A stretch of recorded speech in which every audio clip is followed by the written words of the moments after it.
I'm on a roll this week, so going live again because I want to show you how this actually works.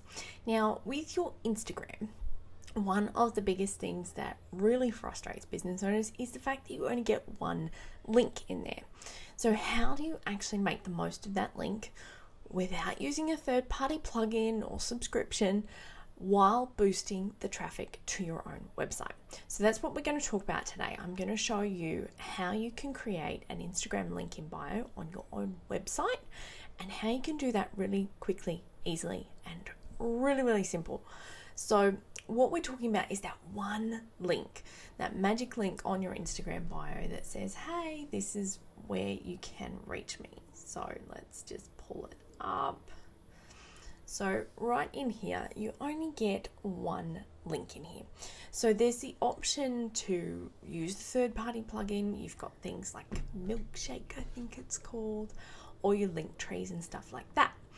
So one problem is that they're actually a paid subscription, which is not ideal for everyone. I know for me, I have enough subscriptions going on that I don't want to be adding to that constantly.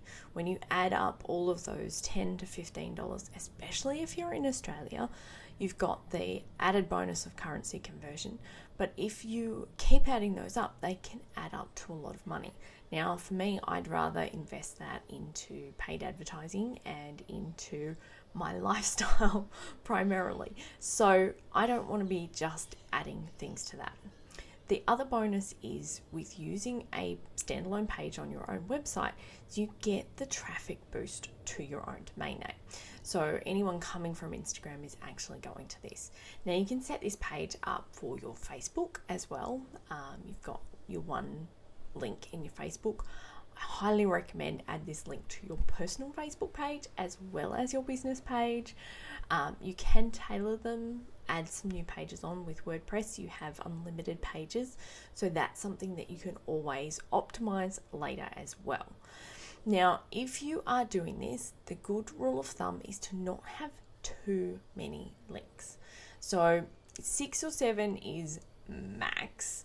You want to keep this really simple. You want to keep it related to things that you're posting about on your Instagram and your social media, and make sure that it's really simple to understand. Another great way is to actually do a screenshot when you are talking about something on your page and actually show users which button to click on your link menu, and you can really drive some engagement through there. So always go back to cutting out the confusion. So when we look at this one page, and I'm going to flick over to my own Instagram page, and I'm going to show you what that looks like. So let's jump on here. Okay, so this is my page here with my 100 million tabs open. So this is my best performing blog posts. It is all of the links to working with me, going to my website down here. You've also got booking a call, launching your website, so how to actually work with me. My best performing lead magnets are in here as well, and you can jump onto all of that. So I've just customized this with a little bit of an intro, and then I have these moving buttons down here. So this is a great way that I can direct traffic straight into the funnels that I know actually really convert. Now, if I look at one that we've launched this week, we've got Kerry at KTSB Consulting, and what we've done is actually set this up with her Instagram bio pic so people relate to it being the same person. And then we've got her top performing links. So we've got her lead magnet, which leads straight into her sales funnel. She's got the waitlist for her online program, so people can check out her program while they're waiting. She's also got a link to her working with her page, so making sure that people know how you can hire her. You've also got her latest posts. So it's always a good idea to have something around your latest posts and make sure that people are seeing that content that you're putting out. It's one thing to create a whole heap of content. It's another thing to actually put it onto that evergreen cycle and keep repurposing it as well. So using things where you refer back to your content that you've already created, going back in and updating your content, updating your blog posts. I've actually done this with one of ours this morning. I've updated the SEO and the images to send them off into Tailwind and make sure they're on Pinterest. All of those things actually really help, so you can reuse that content and boost the length of how long it's going to stay relevant to your users. So let's take a look at this. Now, obviously, I've done this in the Divi theme. You can do this in any platform if you would like. If you are using Squarespace, you can also create this in Squarespace.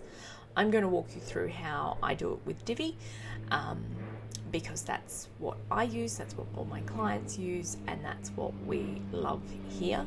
So you can find the links to information about Divi below. I will post them in the comments, and you can find out what that kind of looks like and why I actually love this program for online businesses and why I recommend it for my clients. So let's jump into this, and I'm going to use the visual builder for this one. I'm just going to show you how I do this on my own page. Now, what I have is I've created a Instagram link in bio template, which I can just go ahead and import onto a new page. If you would like that template, it is available in my shop.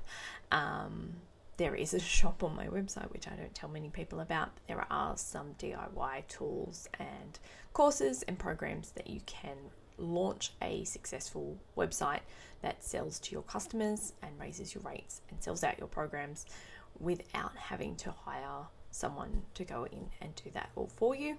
So that option is always available to you as well. And this is something that I do for my private clients as well. So what I've got here is I actually create these as buttons. So I would click through here and go into my button. Now, as you can see, it's a little bit different. So what I'm going to do here is type in my text, so my call to action here, so make it an actual link to what you want them to do. So if we go to DIY your website, and let's link that to our shop page. I'm going to link it in the same window so that people are going from here, and I'm also going to align it to the center. Now, because I really want this to look like these ones, I'm actually going to click copy module styles, and I'm going to paste module styles. That's going to instantly make it look like the others. And then what I can do is just drag this around here. So you can add as many as you would like. I will probably take a few of these off. Let's go with,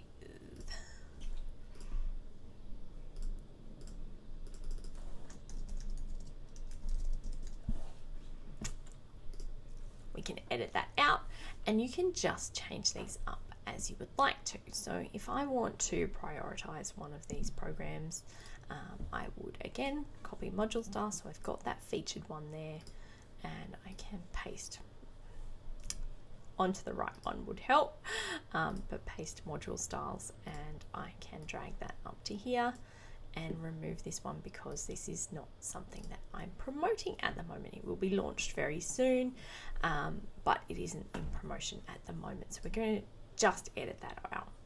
And what we can do is just click save, and you're all set to go. So all you need is the links to whichever pages you want to promote. So your blog posts, your landing pages, your sales pages, anything like that. You can link it in here, update it, and you can keep this really, really fresh. It's a great way to make the most of that one link. And the bonus is that when people actually jump onto your website and look at this, so when they jump onto this page, they can actually just go straight to your homepage, and you're getting that extra traffic, which you don't tend to get when you are using something like Lead Pages or Linktree. So what happens generally is, and the stats are at about 70% or over 70% at last check, of people will actually search for you and your website before they will sign up for a promotion. So if you are selling something on Facebook, if you are promoting things on Instagram, if you are sharing your stuff quite regularly, chances are that people will be searching for you before they actually purchase or before they move into that sales funnel sequence. Now, if you don't know what a sales funnel sequence is, go back and watch my video from yesterday. There's a sales funnels for beginners video that was done yesterday. It's a really good one. If they are searching for you, you want to make it really, really, really, really easy to find your website. So this is primarily why all of my landing pages, all of my sales funnels, and all of my content is housed within my own website, because I can control the narrative and I can control who sees what and what information they get instant access to. So from that, people are going back to my homepage and then they're getting the directions to move to the next places along the way. So it's a great way to actually keep people on your website and finding out more about what you do. So there you have it. You can go to morrisbear.com/shop and check out the templates. There's some training and stuff on there as well, which is amazing. But you can get started with this page on your website straight away. It's a really good way to actually increase the number of users that are visiting your website and get people hooked on all of your content. So if you have any questions or you've implemented this on your own website, I would love to see it. Leave the link below and I will check it out.